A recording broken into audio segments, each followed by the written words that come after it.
Hi guys! Welcome back to my YouTube channel kay Noli Boy and Family Vlog. So guys, for today's video is nagluto tayo ng ginataang tulingan.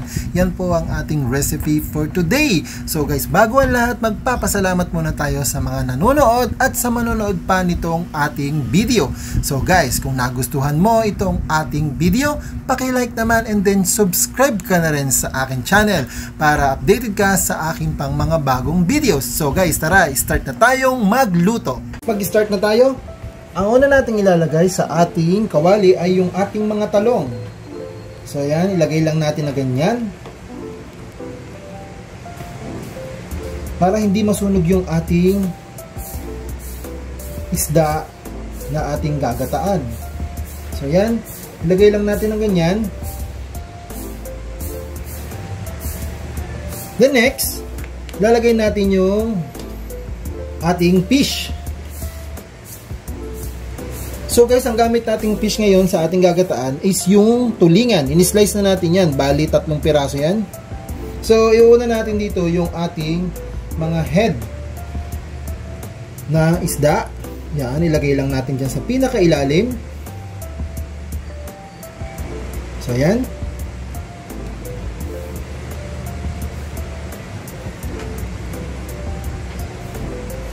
Then next, lagyan natin ng sibuyas. Kulay puti nga po pala yung gamit natin. So, ayan. Sunod, ilalagay naman natin yung ating luya para tanggal lansa yung ating gagataan ng isda. Sunod, lagyan natin ng ating dahon ng pechay. Ikamada lang natin ng maayos dyan. Ayan, ipatong lang natin mismo dyan para hindi siya masunog. So, ayan.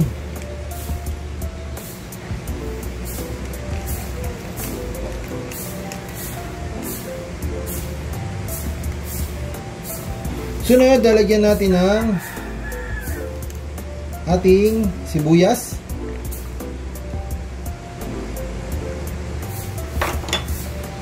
Then, ilagay na natin yung ibang talong.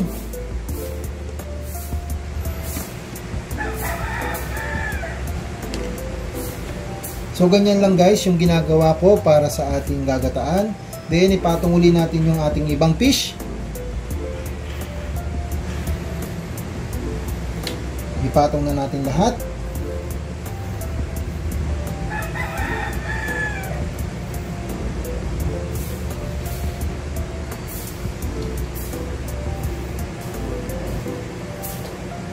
Ayan. Then, ilalagay na natin yung ating luya. At saka yung ating bawang.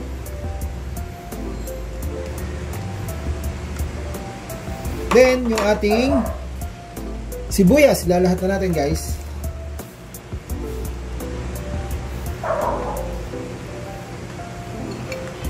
Ayan.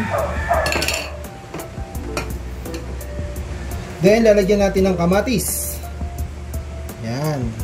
Ganyan lang po yung aking ginagawa sa ating gagataan na tulingan.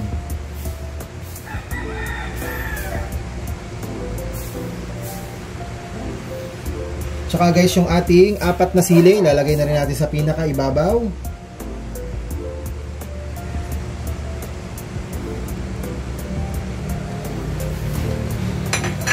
The next, lalagyan natin ng paminta.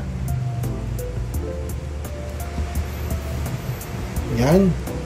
Sunod, yung ating asin.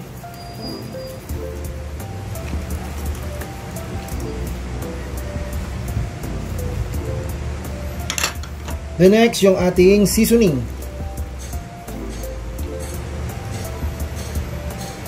Yan. Next guys, lalagyan natin ng suka. Ayan.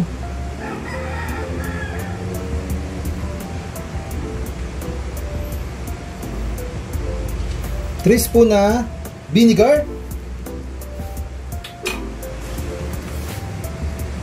Then guys, lalagyan natin ng oil. Yan, para lalong maging masarap yung ating gagataan. Then, isasalang na po natin yan. Pakukuluan lang muna natin guys yan bago natin ilagay yung ating pangalawang gata. Guys, sa puntong ito, pwede na natin ilagay yung ating pangalawang gata. Atin ang ibubuhos dito sa ating isda.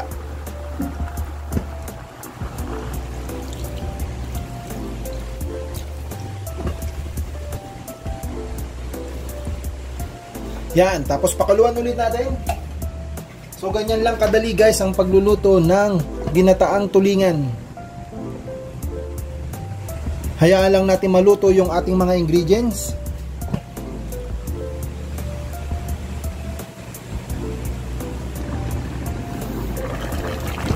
So yan guys, kulong-kulo na po.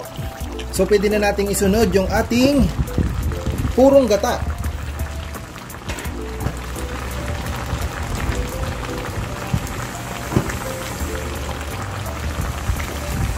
Ibubuhos na po natin. Yan. Then papakuluan lang po natin to ng todo, ng tuluyang manuot yung gata dito sa ating nilagay na mga ingredients no, sa ating isda. So yan. Ganyan lang po kasimple ang pagluluto ng ginataang tulingan. Piprepare mo lang lahat ng mga ingredients and then pagsasama-samahin mo at saka pakukuluin mo lang yan hanggang sa tuluyang maluto lahat ng ingredients, lalong-lalo na yung ating tulingan. So guys, kung nagustuhan nyo po itong aking video, sana po ay i-like nyo and then subscribe na rin po kayo sa aking YouTube channel kay Noliboy and Family Vlog. Salamat guys, salamat po sa mga nanonood at sumusuporta dito sa aking channel. So guys, antayin lang po natin to at maya-maya is pwede na natin yang iserve para sa ating pananghalian.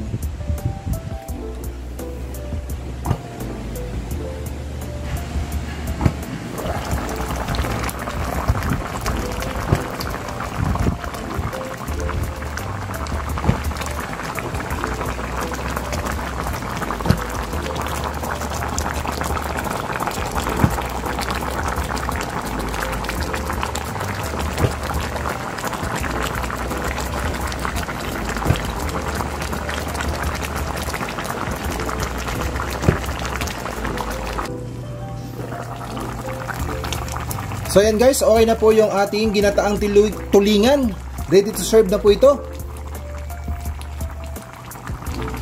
Sana po guys nagustuhan ninyo itong aking bagong video kay Noliboy and Family Vlog.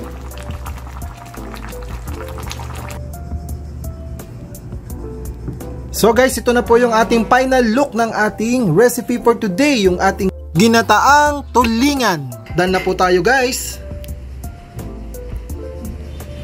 Yan na po ang ating recipe for today. Salamat guys, sana po nag-enjoy kayo sa aking video. At kung nagustuhan nyo po ito, paki-like na rin po and then paki-subscribe na rin po sa aking channel. So guys, hanggang dito na lang po. Salamat! At ingat-ingat po tayo lagi. Tara! Kain na po!